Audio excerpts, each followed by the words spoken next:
Well, good evening, everyone. I had thought for a second that the slide, which still may not be great, but it turns out it's my eyesight. I had to put my glasses on. I was looking at that like, can you guys see that okay? It's a little gray, a little fuzzy. Okay, again, it could just be me, but once I put on my glasses, it appeared way better. So are we okay with it right now? We'll see how it goes.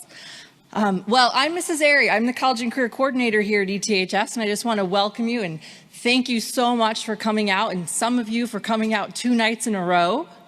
And I hope that after tonight's program, you leave with all of the information that you hoped you would get, and that you'll talk to all of your neighbors and your friends about what they missed, and they'll be able to watch it on a recording on the College and Career Services resources page just a few short days from now. So you can spread the word about that as well. So, but I will say that it is much better in person, so don't get up and leave, okay? So thank you again for making the trip out and being here in person, because it would be not quite as fun for me to stand up here and look at all of the empty chairs, which is why I chose not to do it on Zoom in the first place, because it's so much more fun to get to greet you all and meet you and meet your students and all of that stuff in person. So one of the first things I always like to do when I do a program is get a sense of who is here in the audience. So if I could, can I see a show of hands of those families who have 9th graders, who have freshmen? Awesome. And so then let me see those hands of the sophomore families. Cool, okay. Did anybody sneak in here from District 65? We got any middle schoolers? Oh, everyone's turning around, wants to see who they are. Sneaky. Okay. So I'm gonna go through a lot of information today. Here's why we do this program. A lot of times, schools and families will come and they'll start their post-high school planning process with junior year. And they'll say, oh, my student is a junior and we're starting to think about college, or we're starting to think about what they're gonna do after high school.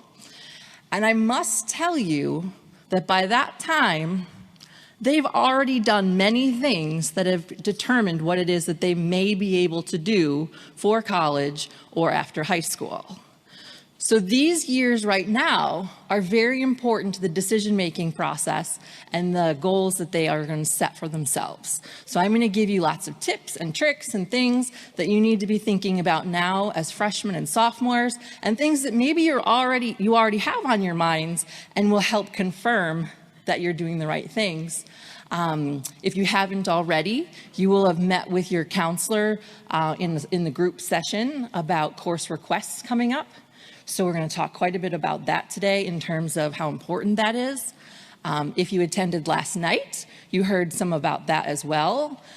So hopefully we're not going to overwhelm you, but I'm going to just give you lots of information to get you prepared for this next couple years, and all of the resources that are going to be available to you to help you through this process, because you're not alone, okay? And you don't need to pay anybody, because you already pay us to help you, okay? We are here to help you through this process. At ETHS, we do have a post-high school planning mission. This is something we take particularly seriously, and it is one of our main priorities at the high school. We are committed. That's a big word, committed. We want to empower all of our students, and so there isn't a particular group of students that we're looking at, not our highest achieving students. We are looking at all of our students in all ways that we can serve them, with tools to help them make informed decisions, not just the decision that their neighbor is making, or that their older brother or sister made, or that you made as a parent or guardian, but an informed decision that is best for them and their own post-high school options. Our goal is for every student to make their decision based on knowing the broader opportunities that exist. So sometimes when we think about ETHS, we only think about college. But I want you to know that here at ETHS, we have a vision for making sure that students understand that there are lots of opportunities. okay? And we want to make sure that you know that we will support your students in discovering what all of those opportunities are and support them in finding what their right path is. So we do this, and as with all things I do with counseling, is through awareness, access, and success. So, awareness, knowing what college and employer expectations are. You cannot have a plan if you don't know what is expected of you. Okay, so that's what I'm going to go over tonight, is what is expected of you as an applicant, whether that is to college or to the workforce. Okay, and then having access to those things has to, I forgot that I do not like standing over here. I have another microphone. Okay, now I get to play, sorry. Access is doing the things necessary to be prepared for the opportunity, okay, and then to be successful in what it is that you choose to do. So those are kind of the points that we want to make always in our planning, is awareness, access, and success, okay? So it's a pretty big deal in all of the options that we support here at ETHS. So you may have thought, all they ever talk about at ETHS is college. That is not true, okay? We have individuals in this building who support students in all of these ways within College and Career Services, within the counseling office, within special education services, etc. Okay? So if your student seems to have an interest in an area that may not be college, we can explore that. That decision doesn't need to be made today as a freshman or as a sophomore, but just know that there are opportunities that maybe by the time they are a junior or a senior, they've taken an interest in something that maybe doesn't require a four-year college degree. We can support them in what those other opportunities are, okay? So this is what we focus on here at ETHS. This is where we put our resources to help serve all of our students. I also like to point out to students and families that these are the traits that colleges and employers have told us that they look for in their applicants, okay? This is important for students to know because as you are getting a recommendation or a reference, I always tell kids this, if you don't know what you're being evaluated on, how do you know how to behave or how to show up, how to act in class? So when you're applying to college, colleges are going to ask for teachers to write about you in the most positive way. And they're going to be asked particular characteristic traits about you. They're listed here. So if you know them ahead of time, I want you to think for a second about which things you're really good at right now. Just take a second. Like, I'm amazing at problem solving. And what things might you struggle with? Maybe I'm not so good with self-management, okay? So if you know what you're not so good at, how can you fix that between now and when you need to get a letter of recommendation when you're a senior in high school? If you're going to apply for a job, same thing. You don't need to ask somebody for a recommendation. You need to ask them for a reference. Similar thing. They're going to call somebody up and they're going to say, tell me about this person, this student. They want a job. They're going to ask about these kinds of qualities, these traits. And so again, where do you excel and where do you need to improve? So that's already number one thing that you've learned tonight. What do you need to work on? What can you do to be the best applicant for college or employee that you can be? All right, so now you are a freshman, or you are a sophomore, and so you ask, well, what do I do? Where should I put my attention? The number one thing, your course requests, okay? The courses that you request are going to be the number one thing. Everyone likes to rank, what do colleges care about the most when they're looking at students? And there are surveys, there are studies. You can look at the College Board. They have done surveys of colleges that will ask this question, and I can tell you that it's the strength of your curriculum. So what did you choose to take as a student? Okay, so that means that, you know, we have graduation requirements here at ETHS. Does anybody know? You can shout out how many years of math are required at ETHS to graduate. Shout it out, louder. Oh, well, that's pretty impressive. Okay, so I heard some 4, I heard lots of 3s, but I will tell you that while it may be 3, the 4s win. Because for most colleges, the expectation is that you would take 4. So I like for everyone to believe that it's 4, okay? So that's an example of course requests, course selection, right? Knowing what is expected of you beyond what is required. The same thing with language. We don't have a world language requirement here, but you need to know that there are requirements of a language on some college applications for admission. And beyond the requirement, there may be an expectation, okay? So when we're talking about that, that could be earning honors, that could be taking advanced placement, that could be taking dual credit, that could be taking any variety of things in your interest areas, etc.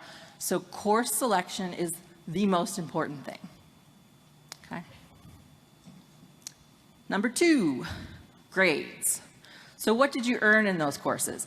The age-old question, is it better to get an A in a regular level class or an honors class, or a B in an AP class?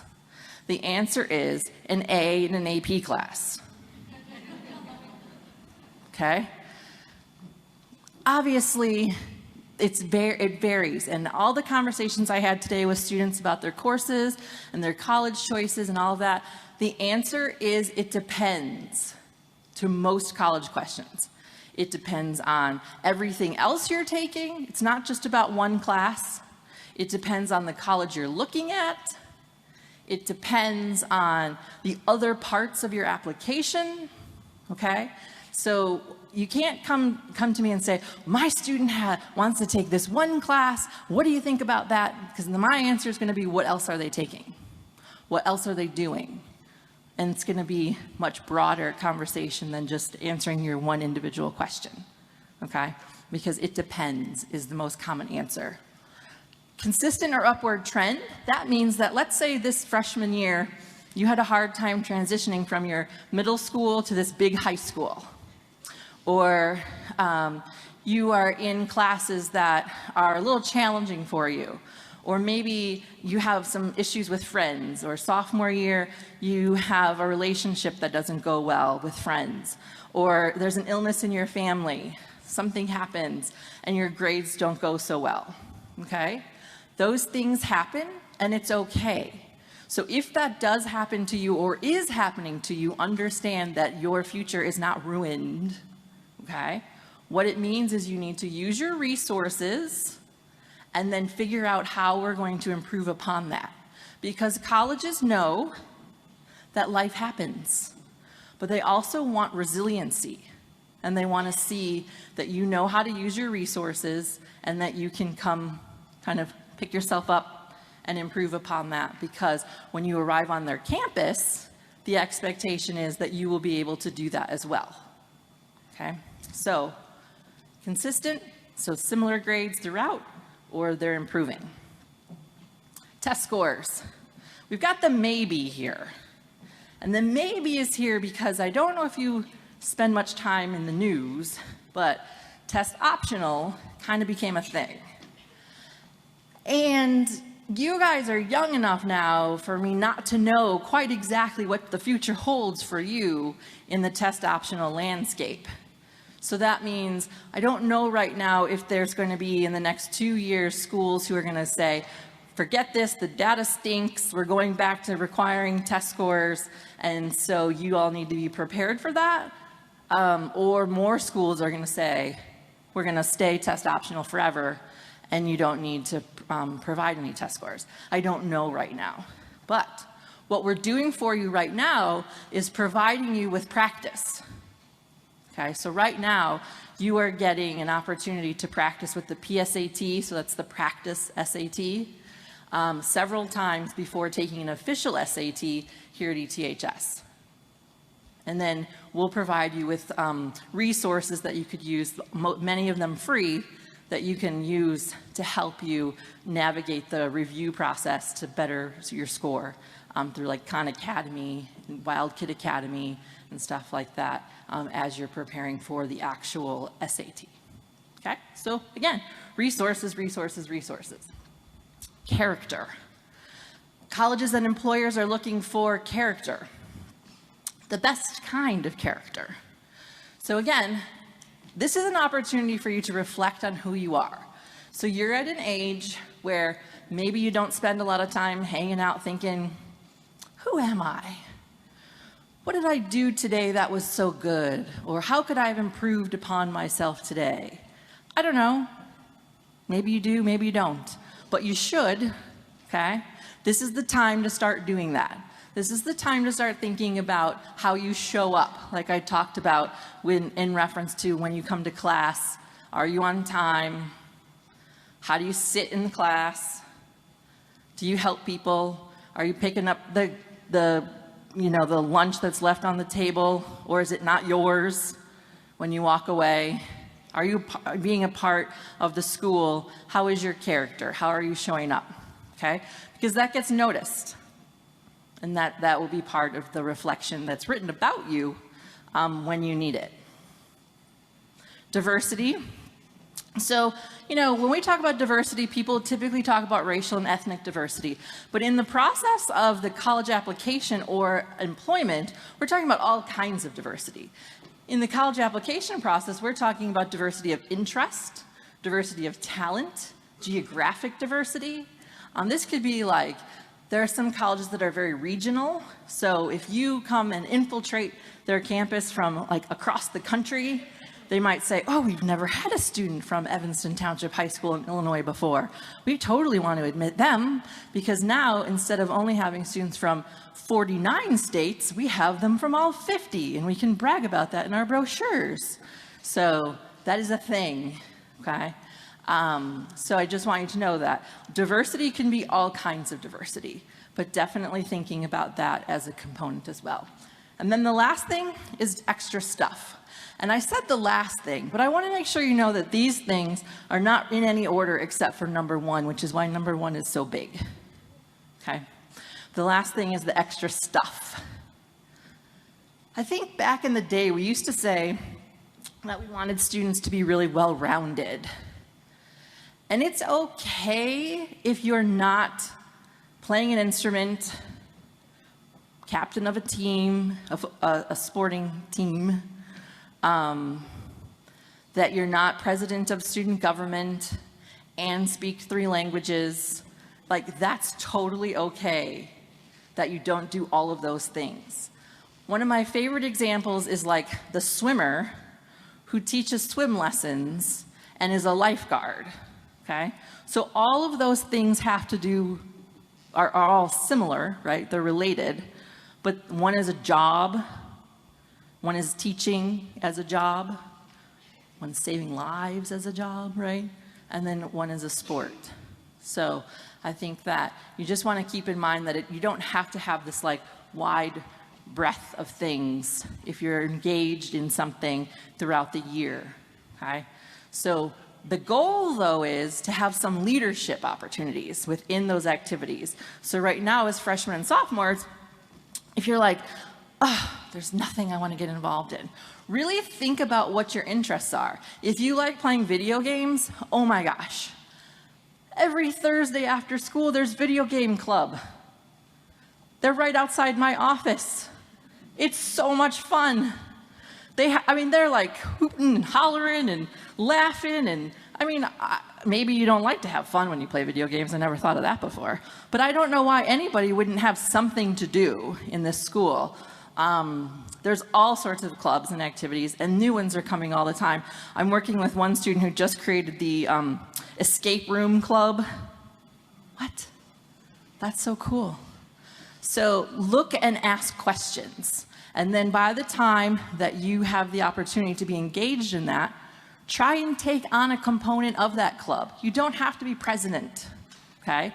You can just say, this week, can I lead the meeting? Or can I lead this food drive? Or this whatever part of your service project? And that would be great, because I can help you craft how you would put that on your application, and you'd look really great, okay? So just trying to be in those positions is really helpful. Okay, so I said this was gonna get fun. Sorry, it hasn't been to this point. Okay, so I need 9 of you to just stand here for me. Can I get, yes, you can do it. I see Dad telling you to do it. I just need 9 of you. Every year, 9 brave souls have come up here to stand with me. You can do it. You just stand here, I promise. Don't embarrass me. You can do it. I just need 9 of you. Come on, come on, come on. 9 of you in a row right here. And I promise you, you will just be standing here. You don't have to talk. You don't have to dance. You don't have to do anything other than move left and right in a row. Okay, so what do I have here? 5, 6. Come on, you can do it. If I always think, why don't I bring prizes for y'all? And so I'm not very thoughtful. Okay, so you're gonna stand all in a row. Let's see, what do we have? All right, we need one more brave individual. Who's it gonna be? Come on, you got this. Thank you. All right, let's give those volunteers an early round of applause. Okay. So this is fun. So we're going to play a game. And I don't have enough hands, really, but we're going to figure this out. I'm going to hand you a card. Keep it to yourself, okay? So right now, each of these volunteers is in order by their GPA, not their GPA, the card's GPA, okay? And on the card, there is applicant criteria. I realized I wasn't using the microphone. And I'm going to read different applicant criteria, and then they're gonna move either forward or backward based on what the college is looking for in an applicant, okay?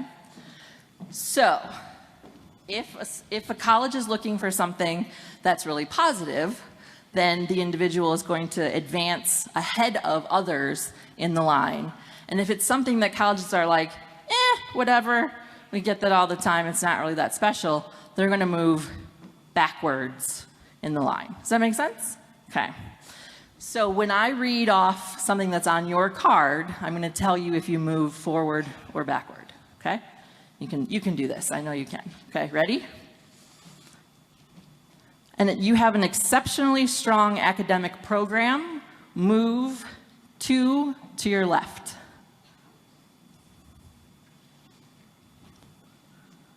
All right, so that speaks to number 1 of the things that I mentioned that colleges are looking for in an applicant.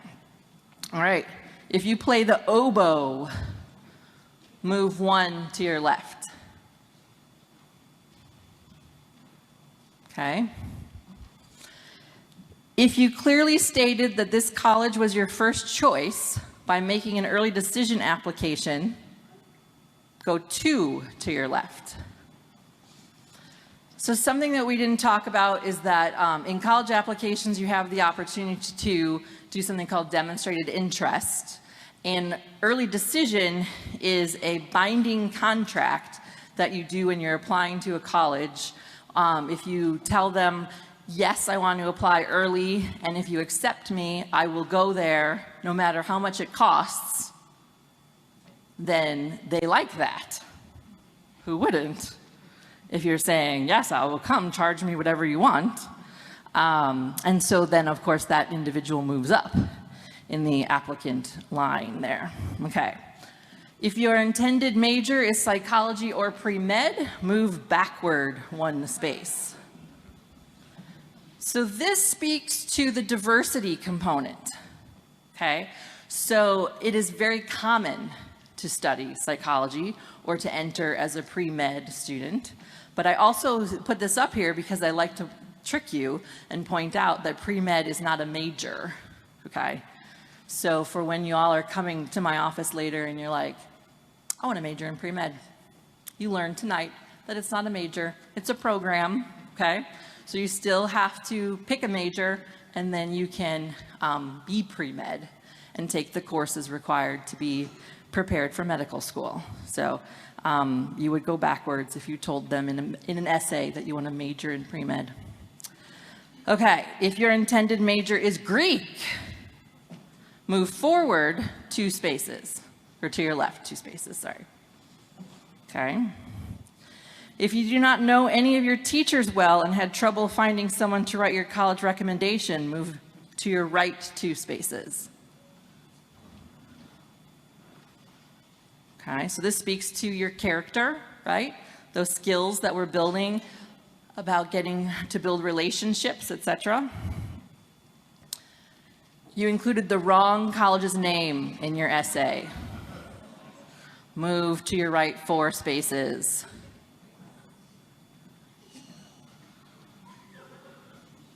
Yikes. This happens, and this is why we tell students all the time in their essay not to make it a specific college essay unless it's their supplemental essay, which is the one that goes directly to colleges. Okay, so we're getting in the weeds a little bit there, but again, just showing you how little things can be big things and make an impact, and why using your resources like an individual who reads essays, yes, that is available here at ETHS, can help prevent that kind of thing from happening. All right, you didn't write the optional essay. Move to your right 1.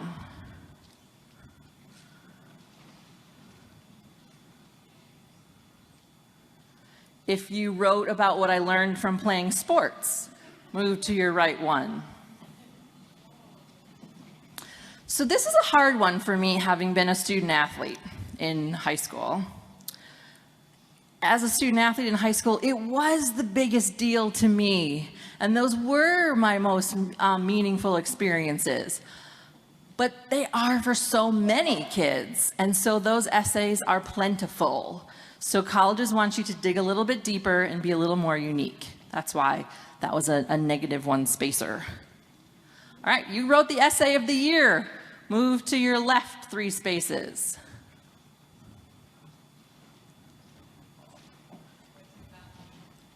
The essay of the year. So the essay of the year is the essay that the admission people are like, they read it and they're like, you've got to read this to their colleague. It's so good. They want to share it. Okay? It made them cry. It doesn't have to make them cry, but sometimes they do, actually. Okay, if you plagiarized, sit down. Oh, no. Okay. If you're a first-gen student, so the first in your family to go to college, then you can go to your left 2 spaces.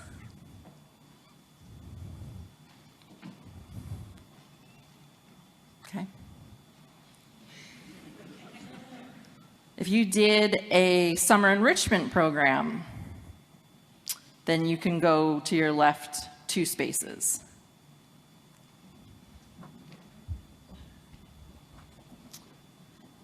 If you have participated in no extracurricular activities, go to your right 3 spaces.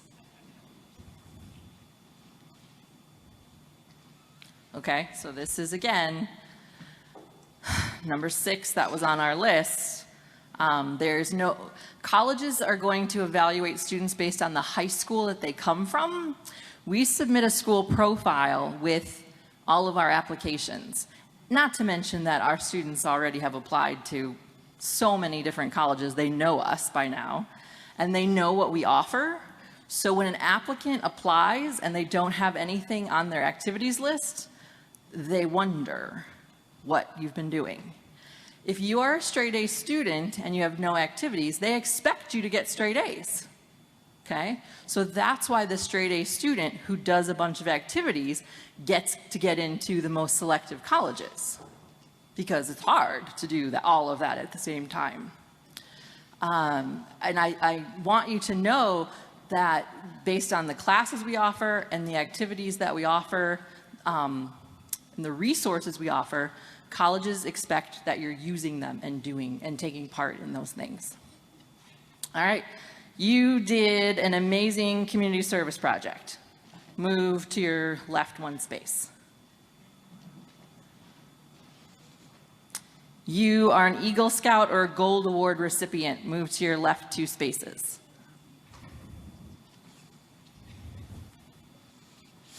All right, you're a varsity athlete. Move to the left 2 spaces. All right, you're a varsity athlete and took 2nd place at regionals. Move 1 more space. All right, you got a D in an academic course at the end of junior year. Move to your right 3 spaces. Oops.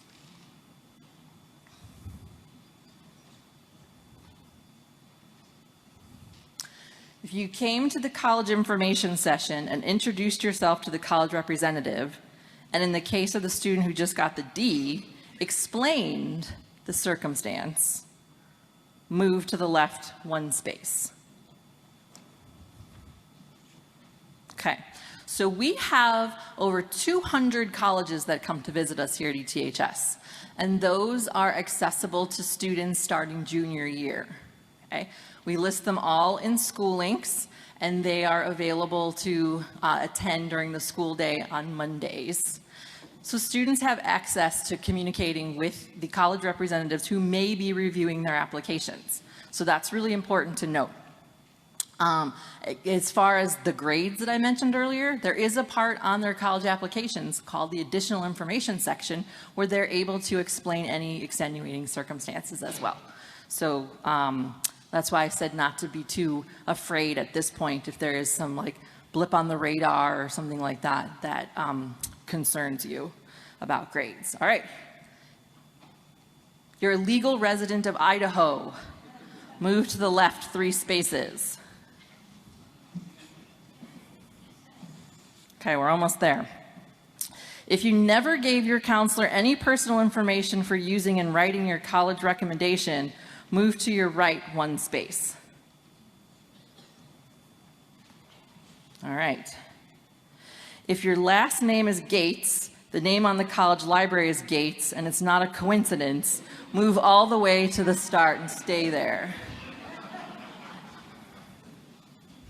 Okay. So this is how the college game works. All right? So hopefully that helps you understand. Thank you, everybody, for participating. You guys can go ahead and have a seat. I'll take these. Yeah. Thank you for volunteering. That was amazing. You were amazing. Oh. Thank you. Okay, so now you got to figure out how you make all that happen.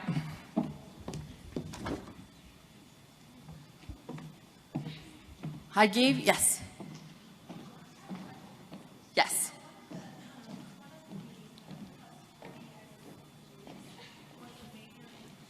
Mm-hmm. Oh, that's a great question. I didn't say. Yeah, Greek had a big jump because of the diversity. So remember I said that psychology and pre-med went backwards because it's so common. So Greek is something that's generally very small and has a low enrollment at colleges. And so if you were to study something that was sort of unique,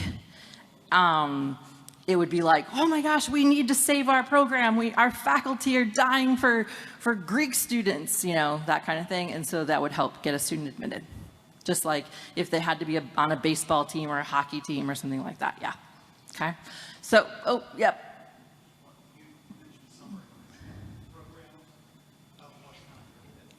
Summer enrichment programs are anything in the summer that could be academic, could be exploratory in an interest area. Yeah, anything that enriches the students' interests or academics, like often at a college or a camp, that kind of thing. All right, so you all got a card, hopefully, on your way in, and it says ICAP on it. Okay, so I'm going to go over that here. I'm going to show you a short little video of our introducing you to our ICAPs, and then I'm going to go over that card and tell you everything you need to know. Today I'd like to talk about utilizing ICAPs to support college and career exploration in the classroom. You may be asking yourself, so what's an ICAP? Individualized Career and Academic Plans, or ICAPs, are a foundational tool that gives students ownership of a planning process that helps them identify their unique talents and aspirations, participate in career and post-high school exploration, and create pathways to be college, career, and life ready. Developing an ICAP is a multi-year process that intentionally guides students and families in the exploration of academic, career, and post-high school opportunities.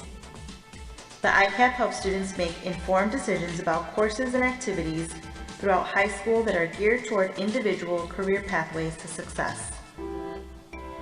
With the support of parents, guardians, faculty, and staff, students develop an awareness, knowledge, attitudes, and skills to become confident consumers of their education. ICAPs include activities and tasks that integrate meaningful connections between the experiences our students are having at ETHS to life after high school. The ICAP process is a collaborative effort shared by the student's family, and ETHS faculty and staff. Each stakeholder plays an important role in the development of ICAPs. All ETHS students will develop and maintain their ICAP with direction and support from parents, families, and student personnel. They will develop an understanding of the purpose, process, importance, and use of an ICAP in exploring their learning opportunities and post-high school plans. ETHS families have access to their child's ICAP and can be actively involved in the ICAP process. Active participation allows families to engage in conversations with their children about their choices, learning experiences, and future goals. This will encourage families to have input into their child's education. As active participants in the ICAP process, all ETHS faculty and staff can share the responsibility of facilitating the development and implementation of ICAPs, ensuring that all students have regular opportunities in a variety of settings to set, review, and revise goals. ETHS faculty and staff can use ICAP data to identify additional experiences that can lead students to meeting their post-high school goals. It's important to note that every interaction with students about their interests, goals, and post-high school plans leaves an imprint on them and impacts their future. So don't view this as another task. This is about a mindset and a school community approach to connecting what we are doing with students today to their futures. This is all of us coming together as a community to serve students. It's the Wildcat way.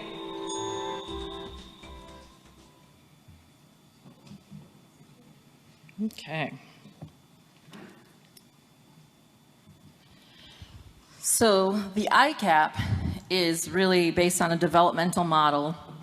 I like to look at it like a funnel where we take all of those things we talked about, the career interests, the career exploration, personal interests, personal experiences, your activities, all of those things, reflect on them, and then have a plan.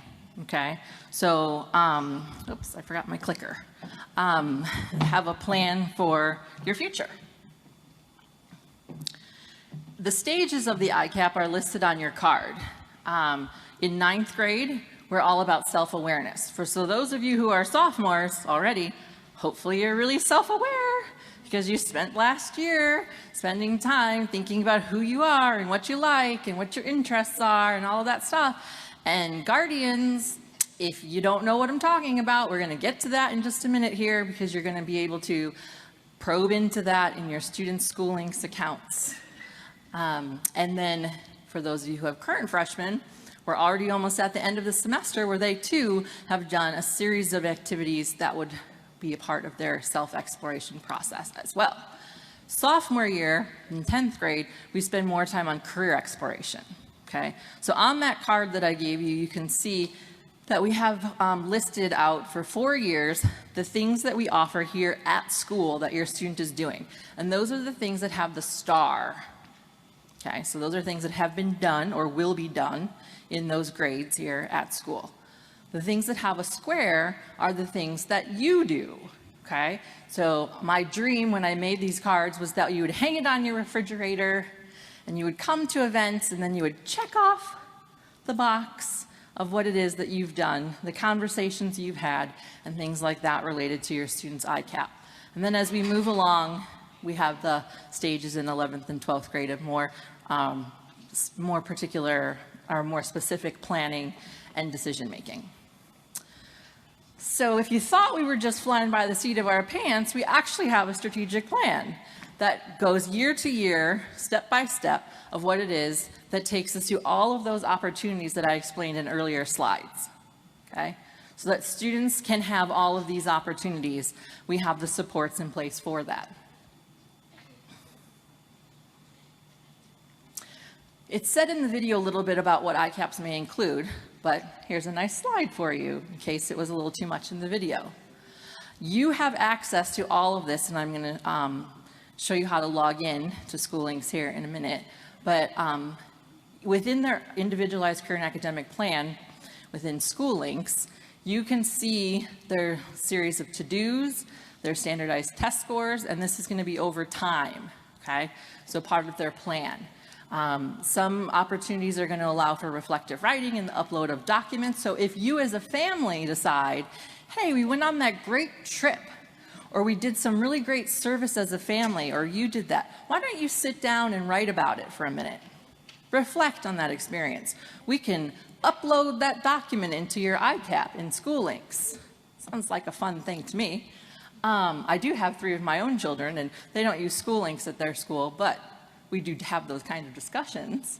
And those are great opportunities to prepare for that college essay that may be coming up in a couple of years. So having those opportunities to reflect on experiences is important, but you can also save those things, and it could be a really great springboard to the application essay down the road. And then, again, any plans, etc., are in there. There's a resume component, which is really simple to complete, but actually, when it's downloaded, is formatted professionally. So it's pretty cool. Where your students have been doing these activities, many of them that are starred on that card, are in the Freshman Advisory Study Hall and Sophomore Advisory Study Hall curriculum. So if you were to go to the websites of the 2 study hall programs, you would be able to see the weekly programs that they're doing and access the instructions of what they're doing, so that when you go into SchoolLinks, you know where to find what it is that they have been working on.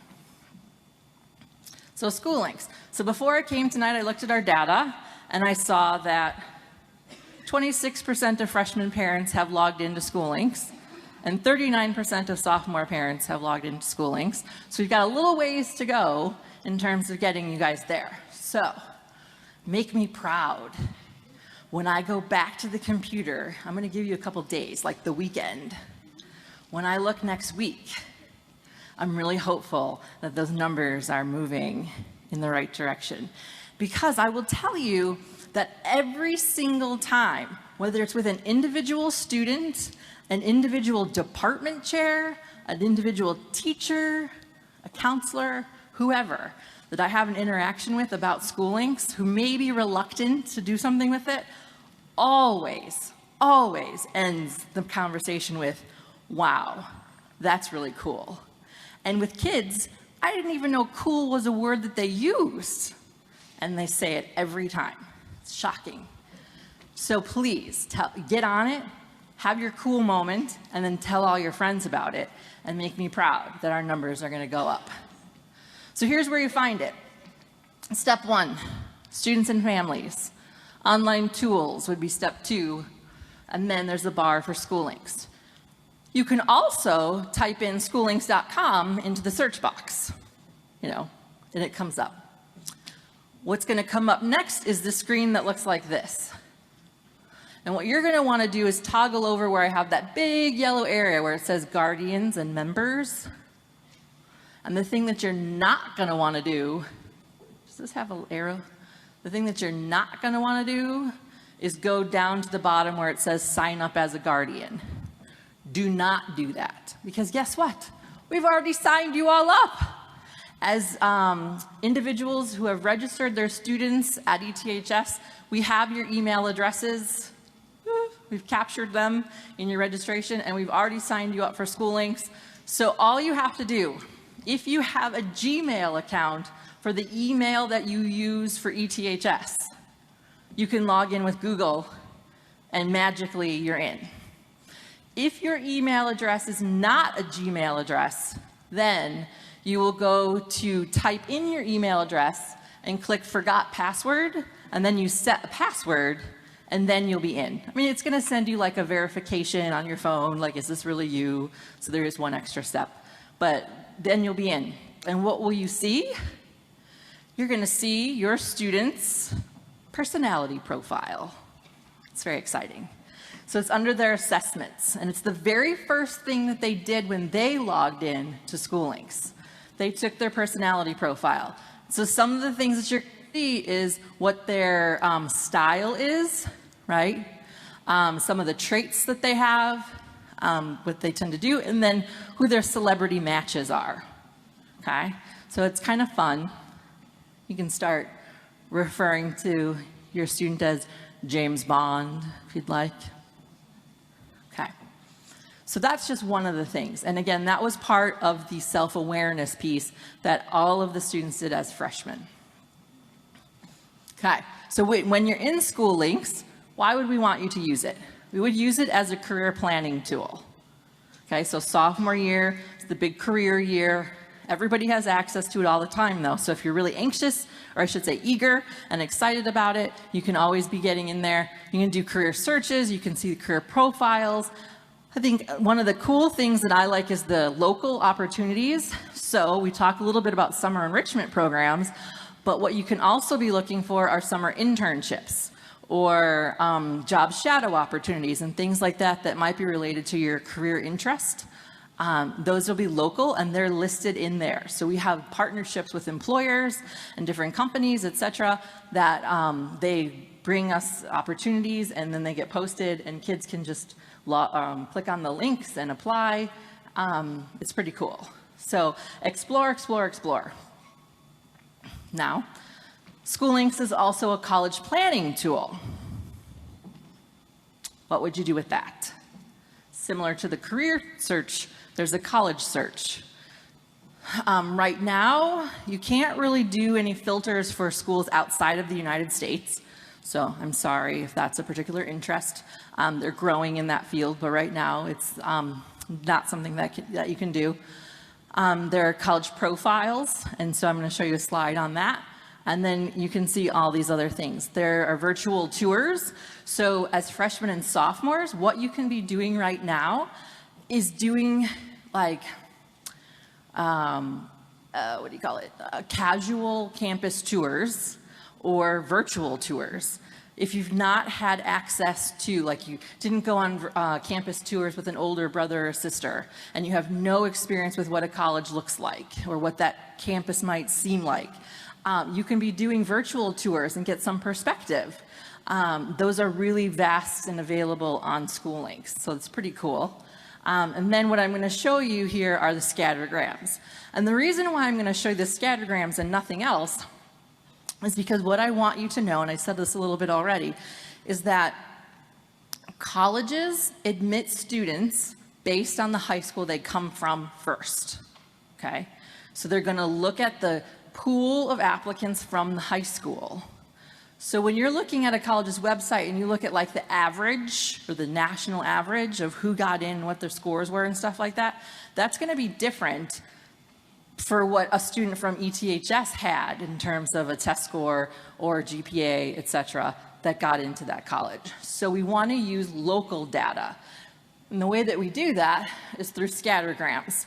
So if you were to go on School Links and look up a particular college, if in the right-hand corner where I have that red circle, there's a little, looks like carbonated soda or something. It's a scattergram.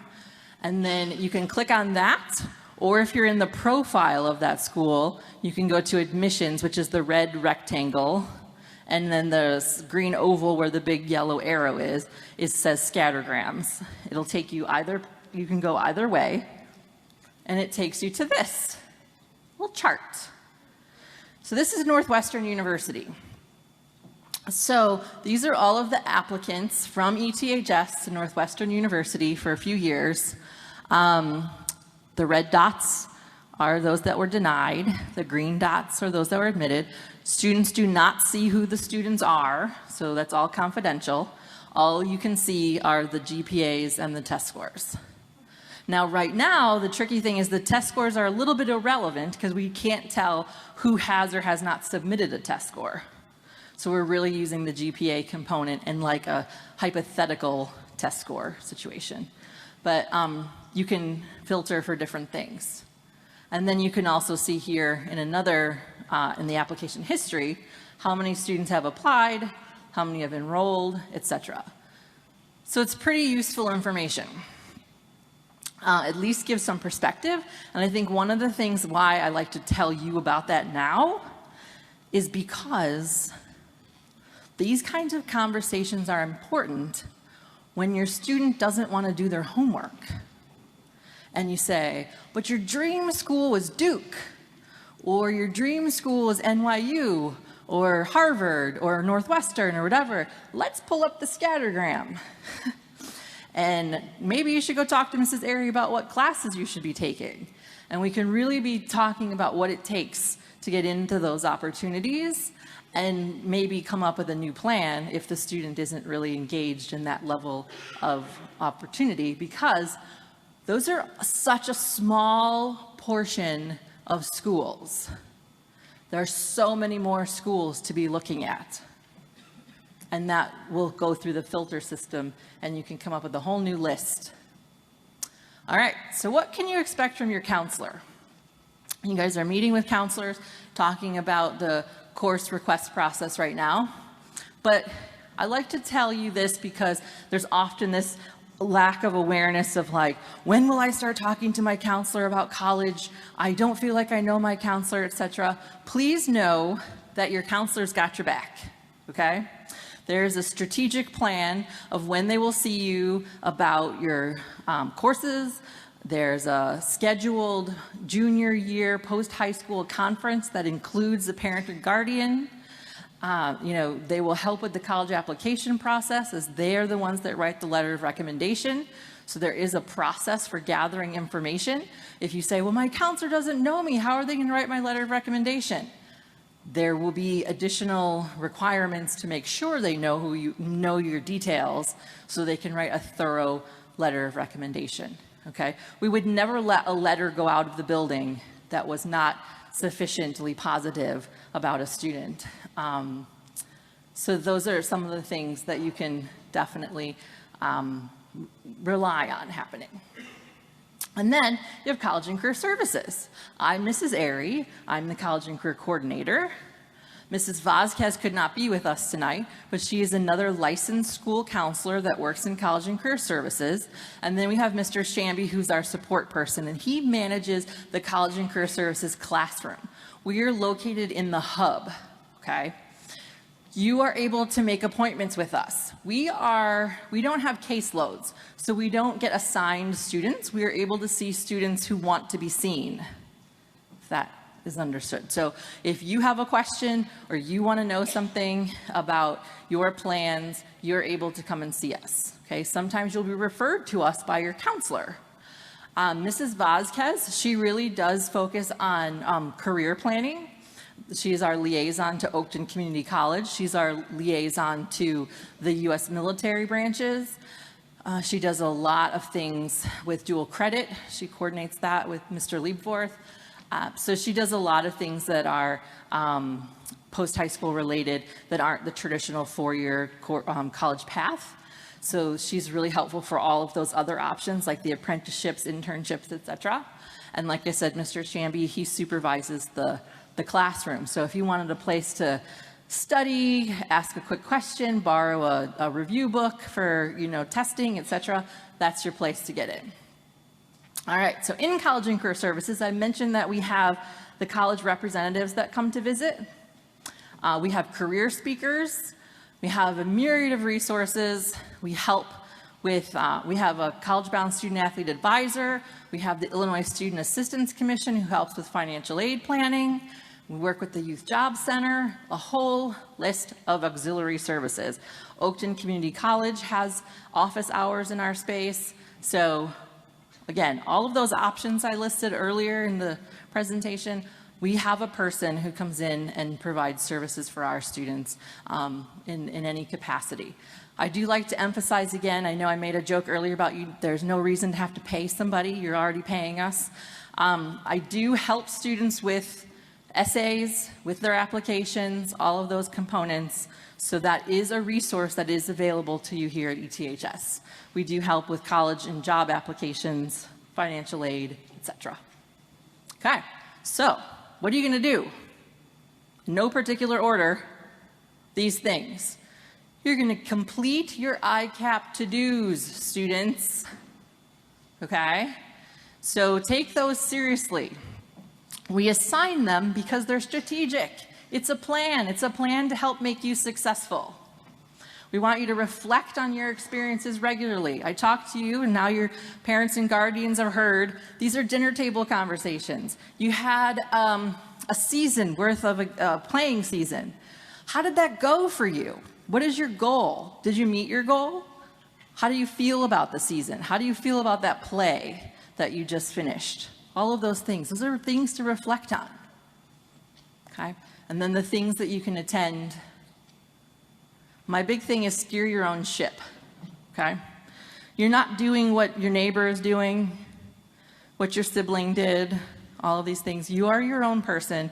You are an individual, and don't worry about what everybody else is doing. I always tell students who come to my office, okay, now you've heard it from me.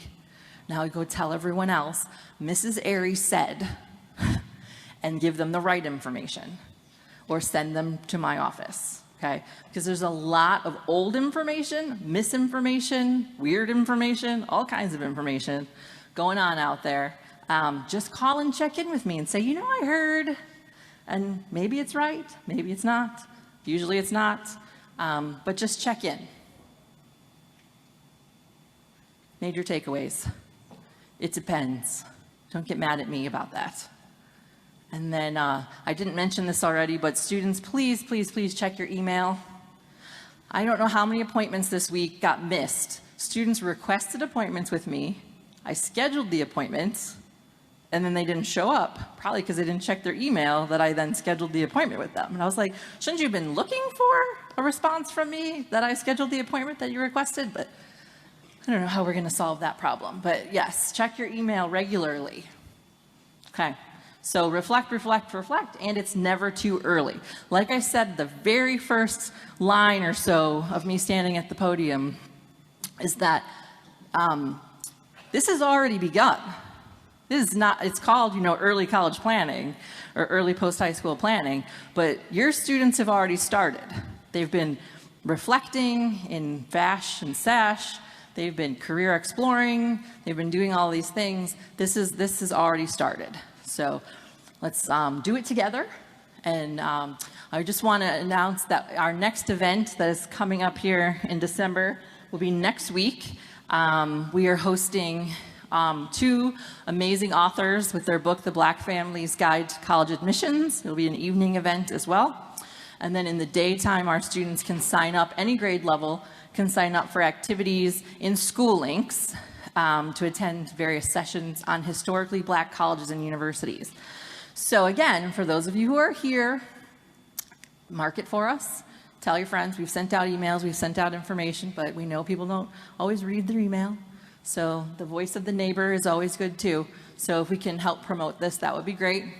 And lastly, follow us. Facebook, Instagram, we like to get our messages out that way too.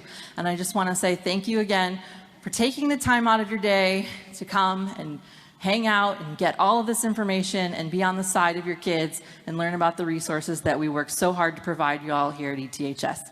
Have a great night. I'll be around for questions if you have any.